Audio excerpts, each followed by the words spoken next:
Assalamualaikum warahmatullahi wabarakatuh. Alhamdulillah, alhamdulillahi rabbil alamin. Wassalatu wassalamu ala asrofil anbiya'i wal mursalin wa ala alihi wa ashabihi ajma'in. Puji syukur senantiasa kita ucapkan kehadirat Allah subhanahu wa ta'ala atas begitu banyak memberikan kita kenikmatan, terutama nikmat iman, Islam, dan nikmat yang tiada taranya, yaitu nikmat kesehatan. Salawat serta salam senantiasa kita hadiahkan pada Nabiullah Muhammad sallallahu alaihi wasallam.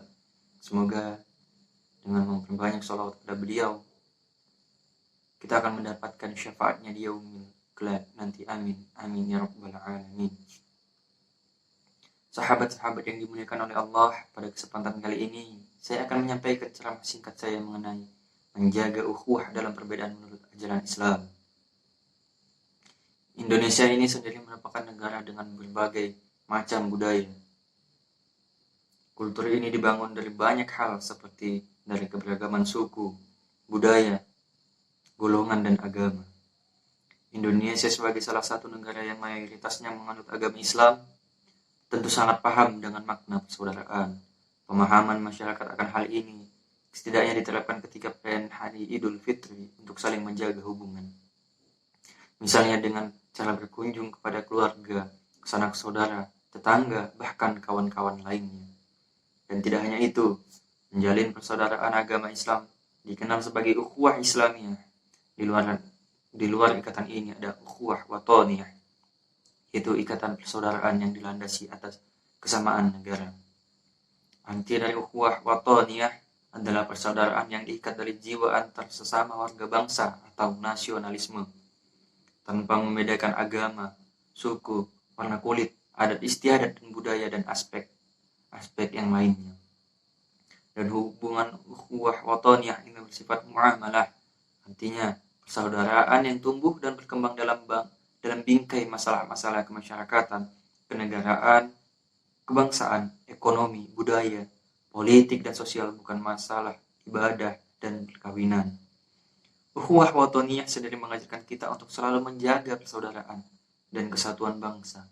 Komitmen ini mesti dibangun dari lingkup yang paling kecil hingga yang paling besar, sehingga dapat diimplementasikan dengan baik, mulai dari hal-hal sederhana tentang bagaimana berinteraksi dengan tetangga ataupun masyarakat di lingkungan, hingga yang lebih besar seperti bagaimana negara mengatur kehidupan umat beragama agar senantiasa rukun dan tidak terjadi konflik antar sesama bangsa.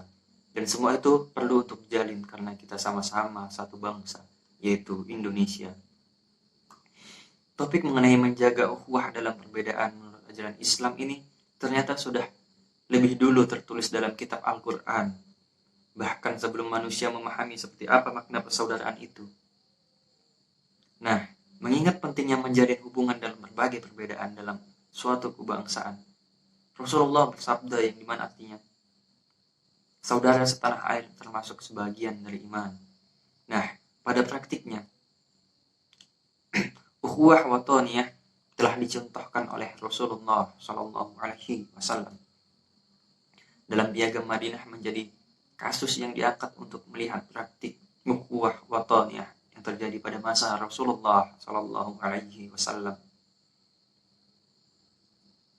Saat itu terjadi ketika Rasulullah hijrah ke Madinah, sedangkan di Madinah sendiri penduduknya terdiri dari berbagai suku bangsa, juga berbagai agama seperti Islam, Nasrani, Yahudi, hingga sisa-sisa kaum musyrik. Untuk itu, perlulah dirumuskan seperangkat aturan yang mengatur agar masyarakat Madinah hidup rukun dan damai. Akhirnya, dirumuskanlah sebuah naskah yang dikenal dengan Piagam Madinah, yang terdiri dari beberapa poin yang intinya mengandung jaminan keamanan bagi seluruh masyarakat untuk beribadah dan beraktivitas sesuai dengan prinsip yang dianutnya, selama tidak berbuat zalim terhadap pihak lainnya. Sejak dulu, konsep ukhuwah watoniyah telah dipertahankan dalam dunia Islam di berbagai tempat dan melalui berbagai zaman hingga hari ini. Menjaga ukhuwah dalam perbedaan menurut ajaran Islam bisa disebut dengan ukhuwah watoniyah, yang merupakan konsep persaudaraan berlandaskan tanah air, tempat kelahiran, hingga kampung halaman. Secara garis besar, ukhuwah watoniyah ini memiliki arti persaudaraan sebagai sebangsa, meski banyak perbedaan dan tidak satu keyakinan ataupun ras dan suku. Terkait hal ini, Allah Subhanahu wa Ta'ala juga memerintahkan kita untuk bisa menerima ketetapannya. Melalui jalinan ukhuwah watoniyah atau persaudaraan sebangsa dan setanah air, akan lahir kecintaan terhadap tanah air, dan dari kecintaan atas tanah air itu akan muncul upaya untuk membela eksistensi tanah air hingga terhindar dari berbagai bentuk ancaman, baik yang datang dari luar maupun dari dalam.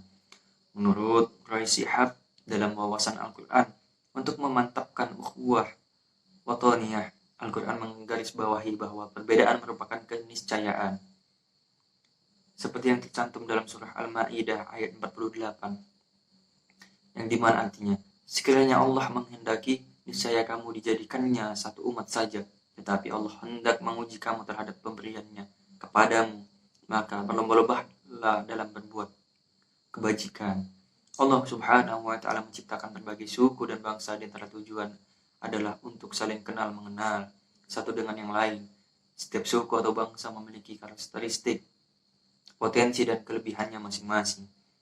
Berusaha saling mengenal satu sama lain, bersilaturahmi, bekerja sama dalam kebaikan merupakan perintah Allah. Maka barang siapa yang menjalankan perintah Allah dengan baik dan tulus dapat bernilai ibadah. Allah Subhanahu wa Ta'ala berfirman dalam Quran surah Al-Hujurat ayat 13. Wahai manusia, sesungguhnya kami menciptakan kamu dari seorang laki-laki dan seorang perempuan dan menjadikan kamu berbangsa-bangsa, bersuku-suku, supaya kamu saling kenal mengenal. Sesungguhnya orang yang paling mulia di antara kamu di sisi Allah ialah orang yang paling bertakwa di antara kamu.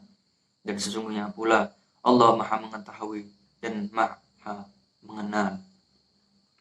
Dari ayat tersebut, Allah menjelaskan bahwa Allah lah yang menjadikan seseorang laki-laki atau perempuan, suku dan bangsa.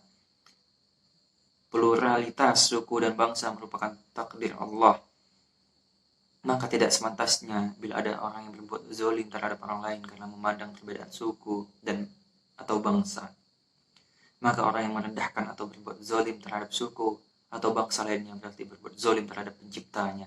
Dan yang perlu kita ketahui bahwa Allah tidak menilai seorang karena suku, bangsa atau warna kulit.